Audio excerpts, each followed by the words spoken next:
I'm Jim Leonhart of the Celebrate Children Foundation, and it's my pleasure to present our keynote today. And I'm going to be very brief about this because Tim Sheehy has a board meeting at noon in Milwaukee, and you can figure out how far that is. We're going to get him there on time. It's our pleasure to have Tim Sheehy here, who is the president of the Metro Milwaukee Association of Commerce, which has 1,800 business members in Milwaukee. Tim has been a very key impact leader on lots of key issues in Milwaukee, including education and the school choice issue, for example.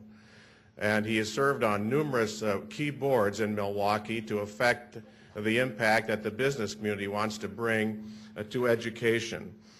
He has worked on the Capitol Hill in Washington. In prior experience, he has received the Ford Foundation Fellow grant to do study in Washington.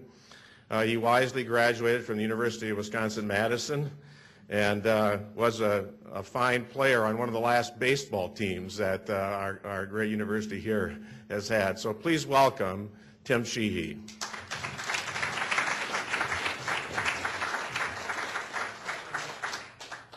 Thank you. I'm hopeful the room is small enough you can hear me and I'm not pinned behind the podium.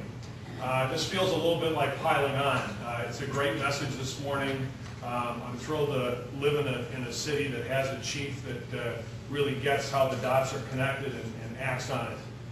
And so what I want to add, I guess the perspective I want to add to this is really one that focuses on economic development. But it's not just about, as the chief said, it's really in his enlightened self-interest to be here. It is in my enlightened self-interest to be here because our members employ about 300,000 people in the Metro Milwaukee area. But I think that they fundamentally understand if we don't get this equation right, if we don't prepare people early on to participate not only in the economy but in the community, that we've got a democracy that isn't going to function. And you can't do business if this democracy doesn't function. So I think we get the connection not only in a dollars and cents kind of way, but we get it in a much deeper way in terms of how we're connected to the community. And I guess that's the perspective that I'd like to bring this morning. This has been sitting up here all morning because I couldn't figure out how to turn it off. But this really lays out our vision. And the vision of our organization, which is applicable to southeastern Wisconsin, but I really think connects the whole state, is a vision that says if we want the benefits of high-value employment, family-supporting jobs, if we want the benefit of sustainable quality of life, then we need to have a vision that puts our employers here in a position where they can compete from Wisconsin on a global basis.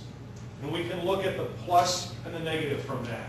They can either be in a position where they're job makers, creating jobs and exporting products and services to other parts of the world, or they can be in a position where they're a job taker. They may still be here, but they'll do more of that work in other markets, to the general's point, that are better preparing their young people to participate in keeping those companies competitive than we can do here. And it's a very real situation. I never dreamed when I took my job that I would be venturing beyond Madison and some other markets in the state. I just returned from China and Inner Mongolia. I leave tomorrow for Dubai. And we do that because that's what's driving growth in our economy. That's where our members are doing business. And in order to keep doing that and keep taking advantage of that, they have to have the talent here that they need to grow. So what I'd like to do is just focus a little bit, if you will, on the economics of this. If you look at Wisconsin and the recession, the recent recession, we've lost over 180,000 jobs. To put that in perspective, if Wisconsin returns to its historic growth over the last 10 years, we would add about 2,000 jobs a month. Now you can figure out how long it's going to take, or you don't have to, I'll tell you. It'll take till about 2015 to get our unemployment rate down below 10% if we continue to grow at that pace. And so it's incredibly important, again, that we're competing with other markets around the world for where this work is going to go, where these jobs are going to go, that we can show employers that we have the talent and we're developing that talent early on. Now, there's some good news under this statistic, and I'm not the economist in the room, but if you look at the 500 largest companies, half of their senior management staff will retire in the next 5 years. To look at this through the eyes of one company, I'll take Bucyrus International, a global manufacturer of mining equipment. So when they produce a product in Milwaukee and they ship that product overseas to Inner Mongolia, it's a product that's worth about $240 million. Creates a lot of jobs and a lot of labor. You create the welder who's making between $60,000 and $90,000 a year welding that product in Milwaukee.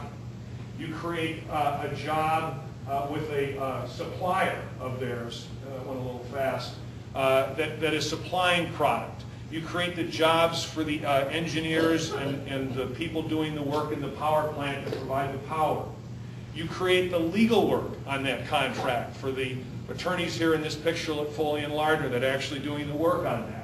When they're happy they get the contract, they go down to the local restaurant and they celebrate. And you create the opportunity for the waitress to get into the job market. And of course, everybody has a beer in Wisconsin. And so you create the opportunity for the supplier to provide that beer to that restaurant. And to bring it full circle, all those folks need some place to get their kids educated. They create the opportunities for teachers. And fundamentally, this comes full circle. When that welding company is looking for that talented welder, they come back to MATC to be able to develop that talent. But of course, MATC can't develop that talent if we've lost that child early on because they don't have a good foundation for which to even get through high school. And the chief made that point abundantly. So when you look at this kind of circle, it's connected, it's linked. And if we're going to power prosperity, we've got to get it right early on. It's probably the most important part of the pipeline, whereas maybe the general would say it's the mission critical part of this component.